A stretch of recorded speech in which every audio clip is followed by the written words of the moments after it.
The Talking Skull. Once a man was walking down the road toward his village. He was not paying attention to anything around him.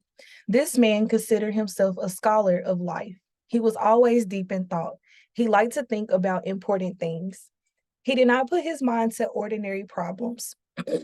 If it wasn't impossible or at least very complicated, he didn't care about it at all. This man spent all day looking out over the ocean, and he only noticed things he thought were useful. He didn't notice the beauty of the ocean. The only things he considered were sharks and shipwrecks. He didn't notice the clear blue sky. He was thinking about all the storms that must have been churning far away. He did not notice the wonderful songs of the birds. He only thought about how many of their nests had been robbed. He didn't notice the playful animals swinging through branches or rustling in the grass. He only wondered whether or not the great cats were on the prowl. That was the kind of man he was. As he walked back toward the village that day, he happened to pass a pile of bones. They were bleached white and they gleamed in the bright sun. He stopped and stared down at them. He was the sort of man who would stop to stare down at a pile of bones. The skull on the pile was resting above all the other bones, and it seemed to be watching the man just intently as he was watching it. The man reached out and picked up the skull. He held it one way and then another.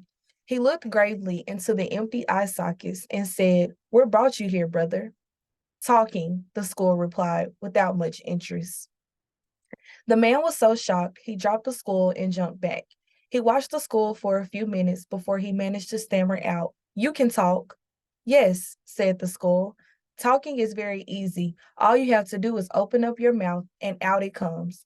Talking is easy. Finding something worthwhile to say is not." The man was amazed. He had never seen a talking skull before, let alone one that could spout out such wisdom. "I must take you to the village," the man exclaimed. He scooped up the skull and ran as fast as he could. The villagers saw him coming, and a great many of them ran for their homes. You see, he was the kind of man who was always getting busy people into useless conversations when there was work to be done. He never seemed to be quiet, and he never spoke about anything anyone ever wanted to hear. As he entered the village, he called out to his neighbors, "Come quickly, I have something wonderful to show you." No one came. The man was so excited that he did not even realize that the few people in sight were moving away from him. "Put down whatever you are doing, everyone. I have a marvelous mystery to show all of you, the likes of which you have never seen. When the man said the word mystery, you can be sure he got the attention of some villagers. They started poking their heads out of their houses. Women left their yams cooking, men put down their digging sticks, and children stopped their playing. They all began to gather around the man.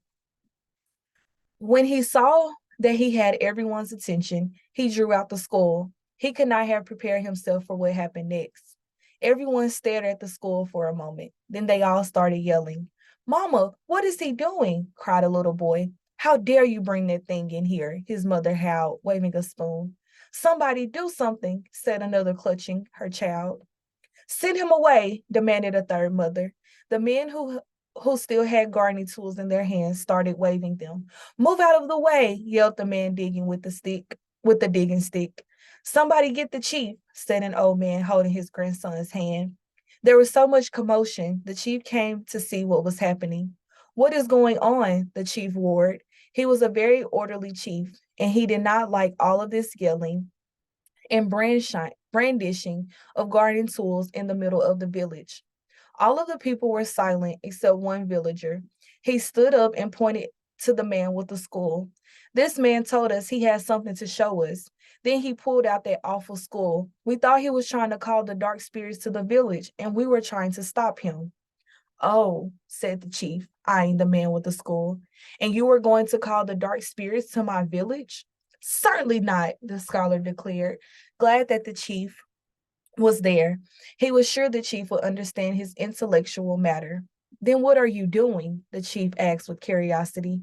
Well, the man said in a pompous voice, I was on my way home from the ocean when I came across a pile of bones. On top of the heap was this skull. It spoke to me. I brought it here to share this wonder with the village. The chief did not look convinced.